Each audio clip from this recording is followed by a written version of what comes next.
আসসালামু আলাইকুম ওয়া রাহমাতুল্লাহি ওয়া বারাকাতুহু।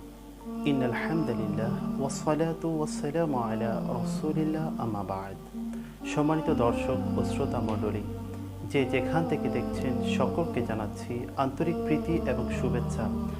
বরাবরের মতো আজও নির্দিষ্ট একটি বিষয় নিয়ে আপনাদের সামনে হাজির হয়েছি। আজকে যে বিষয়টি নিয়ে আলোচনা করব সেটি হলো কারবালার প্রেক্ষাপটে ইমাম হোসাইন রাদিয়াল্লাহু তাআলা আনহু এর কারামতগুলোর মধ্যে অন্যতম একটি কারামত নিয়ে, এবং যারা আওলাদে রসুলের সাথে বেয়াদবি করে তাদের পরিণতি কি হয় সে বিষয়টি নিয়ে। ইমামে আলী মকাম ইমাম হোসাইন রাদিয়াল্লাহু তাআলা আনহুকে শহীদ করার পর তিনার মস্তক মোবারক খলি ইবনে ইয়াজিদের কাছে ছিল। সে রাতের ভাগেই কুফায় পৌঁছে যায়। রাজপ্রাসাদের দরজা বন্ধ থাকায় সে ওই মস্তক মোবারক নিয়ে তার ঘরেই চলে গেল। পাপিষ্ট সেই মস্তক মোবারক একটি থালার মধ্যে করে বিছানার পাশেই রেখে দিল। তার স্ত্রী নাওয়ারের কাছে গিয়ে বলল যে, আমি তোমার জন্য খোদাই ঐশ্বর্য নিয়ে এসেছি। আওলাদে রসুলের মস্তক মোবারক তোমার ঘরের মধ্যে পড়ে আছে। এই কথা শুনে নাওয়ার সাথে সাথে বলল যে, আল্লাহর নাআলত তোমার উপরে যে মানুষ সোনা চাঁদি নিয়ে ঘরের মধ্যে ফিরে, আর তুমি আওলাদে রসুলের মস্তক মোবারক নিয়ে এসেছো। নাউজুবিল্লাহি মিন যালিক। নাওয়ার বলল, আমি আল্লাহ রাব্বুল আলামিনের শপথ করে বলি যে আমি তোমার সাথে থাকবো না, কখনোই না। এই বলে নাওয়ার বিছানা থেকে নেমে ওই মস্তক মোবারকের সামনে বসে পড়ল। আল বিদায়া ওয়ান নিহায়ার মধ্যে এভাবে ঘটনাকে উল্লেখ করেছেন। নাওয়ার বলল যে, আমি আল্লাহর শপথ করে বলি যে আমি দেখতে লাগলাম আসমান থেকে ওই মস্তক মোবারক পর্যন্ত একটি আলোক রশ্মি বিস্তৃত ছিল। আমি এটাও দেখতে লাগলাম যে ওই মস্তক মোবারকের চতুর্পাশে কিছু সংখ্যক সাদা বর্ণের পাখি তাওয়াফ করতেছিল। এভাবে রাত পেরিয়ে যখন সকাল হলো, ওই পাপিষ্ঠ খলি ইবনে ইয়াজিদ আওলাদে রসুলের মস্তক মোবারক নিয়ে ওবায়দুল্লাহ ইবনে জিয়াদের রাজদরবারে গিয়ে হাজির হলো। দুর্মতি ইবনে ইয়াজিদের দরবার বসল। গণমানুষের জন্য সাধারণ অনুমতি দেওয়া হলো। লোকে লোকারণ্য দরবারে তার সামনে আওলাদে রসুল সেই নুরানি মস্তক মোবারক একটি তস্তরি করে আনা হলো। ওই দুরাচারের হাতে একটি ছড়ি ছিল, অর্থাৎ শৌখিন লাঠি ছিল। সে ওই লাঠি দিয়ে ইমামে আলী মকাম ইমাম হুসাইন রাদিয়াল্লাহু তাআলা আনহু এর মুখে এবং ঠোঁটে দাঁতের মধ্যে মৃদু আঘাত করতে লাগলো, এবং সে বলতে লাগলো, আমি এত সুন্দর চেহারার যুবক, এত আকর্ষণীয় চেহারার যুবক আমি কখনোই দেখিনি। অভিশপ্তের এহেন দৃষ্টতা আর বেয়াদবি দেখে উপস্থিত আল্লাহর নবীর একজন প্রবীণ সাহাবী, যার নাম ছিল যায়েদ বিন আরকাম রাদিয়াল্লাহু তাআলা আনহু, তিনি ব্যাকুল হয়ে পড়লেন। বলতে লাগলেন যে, হে মারজানের পুত্র, তুমি এটা কি করছো?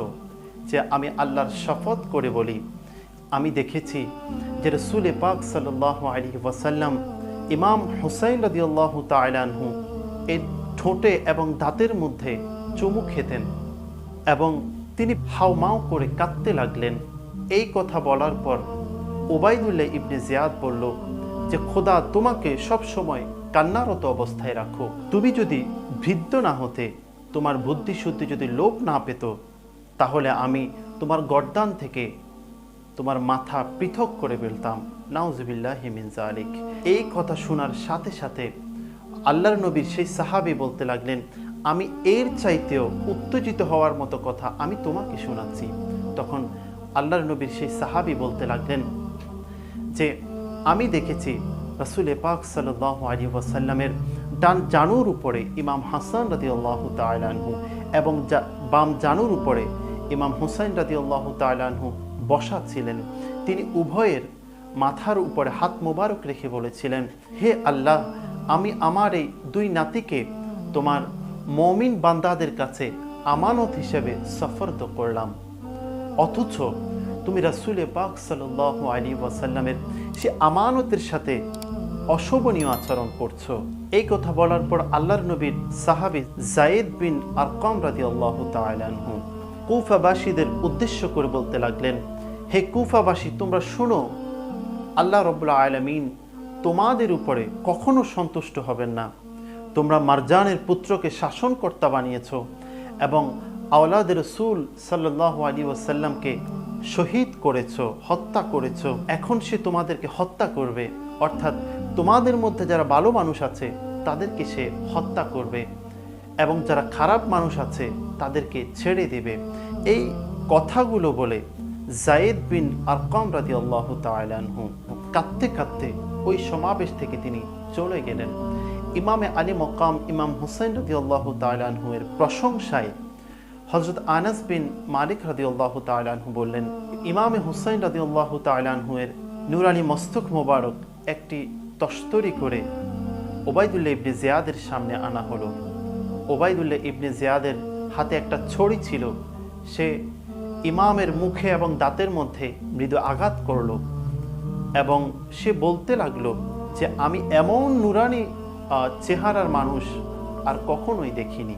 আর যখন ওবাইদুল্লাহ ইবনে জিয়াদের সামনে ইমাম হুসাইন রাদিয়াল্লাহু তাআলা আনহু এর মস্তক মোবারক রাখা হলো, তখন হত্যাকারী গর্বের সাথে বলতে লাগলো, আমার উটগুলো স্বর্ণ এবং রৌপ্য দিয়ে পরিপূর্ণ করে দাও, কেননা আমি সুপ্রসিদ্ধ উঁচু মর্যাদার একজন সর্দারকে হত্যা করেছি।